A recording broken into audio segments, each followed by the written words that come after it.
ಅಯೋಧ್ಯೆಯಲ್ಲಿ ಜನವರಿ 22ರಂದು ರಾಮಚಂದ್ರ ಮೂರ್ತಿಯ ಪ್ರಾಣ ಪ್ರತಿಷ್ಠಾಪನೆ ಕಾರ್ಯಕ್ರಮದ ಅಂಗವಾಗಿ ಈಗಾಗಲೇ ಎಲ್ಲ ರೀತಿಯಾದಂಥ ತಯಾರಿಗಳು ನಡೀತಾ ಇದೆ. ಇದರ ಜೊತೆಗೆ ಅಯೋಧ್ಯೆಯಲ್ಲಿ ಧಾರ್ಮಿಕ ಕಾರ್ಯಕ್ರಮಗಳು ಕೂಡ ತುಂಬ ಜೋರಾಗಿ ನಡೀತಾ ಇದೆ. ಇದರ ಜೊತೆಗೆ ಸಾಕಷ್ಟು ಸಂಖ್ಯೆಯಲ್ಲಿ ಭಕ್ತರು, ಸ್ಥಳೀಯರು ಹಾಗೂ ಇನ್ನಿತರ ಭಾಗದಿಂದ ಜನರು ಕೂಡ ಆಗಮಿಸ್ತಾ ಇದ್ದಾರೆ. ನಾನೀಗ ಅಯೋಧ್ಯೆಯ ಒಂದು ವಿಶೇಷವಾದಂಥ ಪೆಂಡಾಲ್ನಲ್ಲಿದ್ದೀನಿ.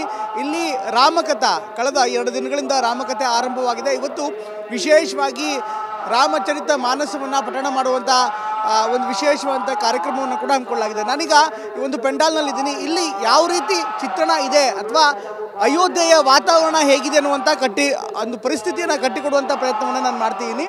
ನೋಡ್ತಾ ಇದ್ದೀವಿ ಯಾವ ರೀತಿ ದೃಶ್ಯಗಳಲ್ಲಿ ಕಾಣಿಸ್ಬೋದು. ಒಂದು ಕಡೆಗೆ ಯಜ್ಞ ಯಾಗಾದಿಗಳು ಒಂದು ಕಡೆ ನಡೀತಾ ಇದ್ದಾರೆ, ಇನ್ನೊಂದು ಕಡೆಗೆ ಶ್ರೀರಾಮಚಂದ್ರನ ಕಥೆಯನ್ನು ಈ ಮೂರ್ತಿ ರೂಪದಲ್ಲಿ ಹೇಳುವಂಥ ಕೆಲಸ ಕೂಡ ಆಗ್ತಾ ಇದೆ. ಈಗಾಗಲೇ ಬೃಹದಾಕಾರದ ಶ್ರೀರಾಮನ ಮೂರ್ತಿಯನ್ನು ಸ್ಥಾಪನೆ ಮಾಡೋದ್ರ ಜೊತೆಗೆ ಮುಂಭಾಗಕ್ಕೆ ತೆರಳಿದ್ರೆ ರಾಮಾಯಣದ ಸನ್ನಿವೇಶಗಳನ್ನು ಇಲ್ಲಿ ಮೂರ್ತಿ ರೂಪದಲ್ಲಿ ನಿಲ್ಲಿಸಲಾಗಿದೆ. ಅಂದರೆ ರಾಮ ಹನುಮಂತನ ಭೇಟಿಯಾಗುವಂಥದ್ದು ಅಥವಾ ನಿಷಧರಾಜನನ್ನು ಭೇಟಿಯಾಗುವಂಥದ್ದು, ಸೀತೆಯನ್ನು ಭೇಟಿಯಾಗುವಂಥದ್ದು, ಈ ರೀತಿ ವಿವಿಧವಾದಂಥ ಮೂರ್ತಿಗಳನ್ನು ಇಲ್ಲಿ ಸ್ಥಾಪನೆ ಮಾಡಲಾಗಿದೆ. ಅಂದರೆ ಇಲ್ಲೆಲ್ಲರೂ ಕೂಡ ಭಕ್ತಾದಿಗಳು ಬರ್ತಾರೆ, ಜನರು ಬರ್ತಾರೆ. ಅವರಿಗೆ ರಾಮಾಯಣದ ಬಗ್ಗೆ ಒಂದು ಸ್ಪಷ್ಟವಾದಂಥ ಪರಿಕಲ್ಪನೆಯನ್ನು, ಒಂದು ಚಿತ್ರಣವನ್ನು ಕಟ್ಟಿಕೊಡುವಂಥ ಒಂದು ಸಣ್ಣ ಕೆಲಸ ನೋಡ್ತಾ ಇದ್ದೀವಿ. ಇಲ್ಲಿ ರಾಮ, ಲಕ್ಷ್ಮಣ, ಸೀತೆ ಕಾಡಿನಲ್ಲಿ ಹೇಗೆ ಅವರು ವಿರಮಿಸ್ತಾ ಇರುವಂಥದ್ದು ಅದೊಂದಾದರೆ, ಹಾಗೆ ಮುಂದೆ ಹೋದರೆ ಅಲ್ಲೂ ಕೂಡ ರಾಮ, ಲಕ್ಷ್ಮಣ ಸೇರಿದಂತೆ ಇನ್ಫ್ಯಾಕ್ಟ್ ಹನುಮಂತ ಹಾಗೂ ವಾನರ ಸೇನೆಯ ಜೊತೆಗೆ ಒಂದು ಸೇತುವನ್ನು,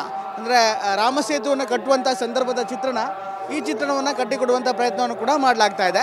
ಈ ರೀತಿ ಸುತ್ತಲೂ ನೋಡಿದ್ರೆ, ನೀವು ಸುತ್ತಲೂ ನೋಡ್ತಾ ಇದ್ದರೆ ನಾನಾ ರೀತಿಯಾದಂಥ ಒಂದು ಚಿತ್ರಣ ಸಿಗ್ತಾ ಹೋಗುತ್ತೆ.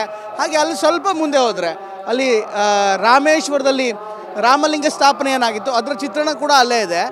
ಅದನ್ನು ಕೂಡ ಇಲ್ಲಿ ಬಿಡಿಸಲಾಗಿದೆ. ಇನ್ಫ್ಯಾಕ್ಟ್ ಮೂರ್ತಿಗಳ ರೂಪದಲ್ಲಿ ತಂದು ನಿಲ್ಲಿಸಲಾಗಿದೆ.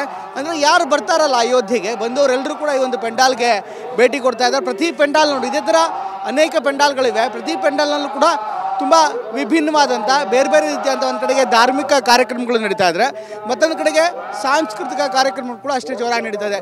ಒಟ್ಟಿನಲ್ಲಿ ಈಗ ಅಯೋಧ್ಯೆ ಎನ್ನುವಂಥ ನಗರ ಏನಿದೆ, ಅಯೋಧ್ಯೆ ನಗರ ಈಗ ಹಬ್ಬದ ವಾತಾವರಣದಲ್ಲಿ ಸೃಷ್ಟಿಯಾಗಿದೆ. ಕ್ಯಾಮ್ರಾಮನ್ ನರೇಶ್ ಜೊತೆ ಪ್ರಮೋದ್, TV9 ಅಯೋಧ್ಯೆ.